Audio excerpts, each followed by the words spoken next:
ओम श्री सतनाम साखी। जय श्री कृष्ण। परम श्रद्धेय सद्गुरु स्वामी शांति प्रकाश जी महाराज के सत्संग प्रवचनों का संकलन सत्संग वर्खा भाग 4 प्रवचन 2। गुरु महाराज ने अपने प्रवचन में कहा, ब्रह्म वैवर्त पुराण में एक कथा आती है। एक बार सब देवतागण भगवान विष्णु के पास आए और कहने लगे कि आज हमारी इच्छा हुई है कि आप भगवान शंकर से कहें कि हमें कीर्तन करके सुनाएं, क्योंकि गायन में भगवान शंकर का प्रथम नंबर आता है। अरे, हम लोग समझते हैं कि वो भोला है, परंतु वो भोला नहीं है। इससे भगवान शंकर से अधिक संसार में बुद्धिमान और है ही नहीं। लोगों ने भोला भोला कहकर भगवान को ऐसा समझ लिया है, परंतु भगवान शंकर से अधिक बुद्धिमान और कौन हो सकता है। इस पर भगवान विष्णु ने देवताओं का निवेदन स्वीकार किया और सब मिलकर भगवान शंकर के पास आए। भगवान विष्णु ने कहा, हे महादेव, आज सब देवताओं की इच्छा हुई है कि आप हमें गाकर सुनाएं। आज आप अपना संगीत सुनाइए। भगवान महादेव ने कहा, अच्छा, मैं तो गाऊंगा, परंतु सुनेगा कौन? भगवान विष्णु ने कहा, हम सारे देवता सुनेंगे, और कौन सुनेगा? भगवान शंकर ने कहा, आप उस समय होंगे भी नहीं, फिर सुनेंगे कैसे? भगवान विष्णु ने कहा, वो कैसे? भगवान शंकर कहते हैं, क्योंकि मैं ऐसा संगीत सुनाऊंगा कि आप पिघलकर पानी पानी हो जाएंगे। भगवान विष्णु ने कहा, ऐसा मत करना, कृपा करके हमें फिर से देवता बनाना। इस शर्त पर भगवान शंकर ने कीर्तन करना स्वीकार किया। सारे देवतागण एकाग्रचित्त होकर बैठ गए। भगवान महादेव ने भी बड़े प्रेम व उत्साह से अपना गायन प्रारंभ कर दिया। फिर तो महाराज क्या बताएं, ऐसा कीर्तन किया कि वहां जो देवतागण बैठे हुए थे वे सारे के सारे पिघलकर पानी पानी हो गए। स्वयं भगवान विष्णु की भी ऐसी स्थिति हो गई। वेद भगवान में इसे रसो वै ब्रह्म इस नाम से पुकारा गया है। रसो कहते हैं जल को, परंतु जल कौन सा? गंगा का जल। अब सारे देवताओं ने जल का स्वरूप धारण तो कर लिया।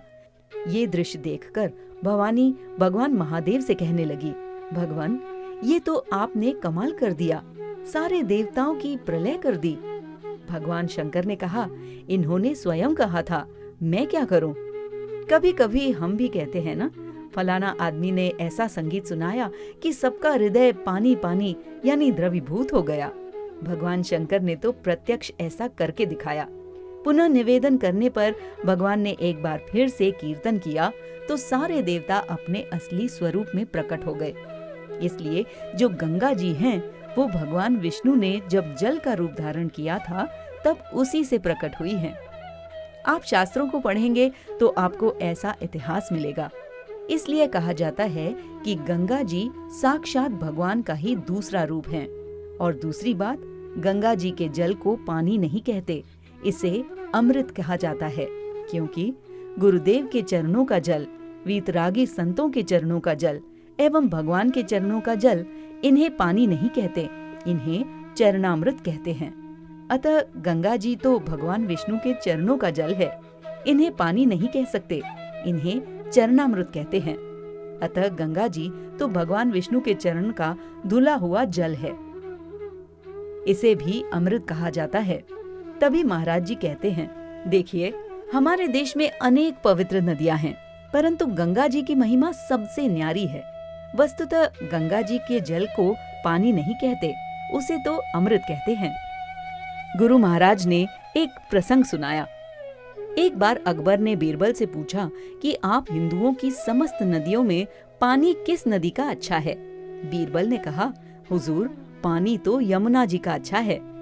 अकबर ने कहा, बीरबल, देखो, आज तो तूने मेरी खुशामद की है, वैसे जो सच होता है वो ही कह देते हो। बीरबल ने कहा, हुजूर, सो कैसे? अकबर ने कहा, देखो, मैंने पूछा कि आपकी समस्त नदियों में पानी किसका अच्छा है, तो सभी शास्त्र एवं संत कहते हैं कि गंगा जी का, और तुम कहते हो कि यमुना का। यमुना क्यों? क्योंकि मेरी हुकूमत यमुना के किनारे पर है, इसलिए। बीरबल ने कहा, हुजूर, आप भूल रहे हैं।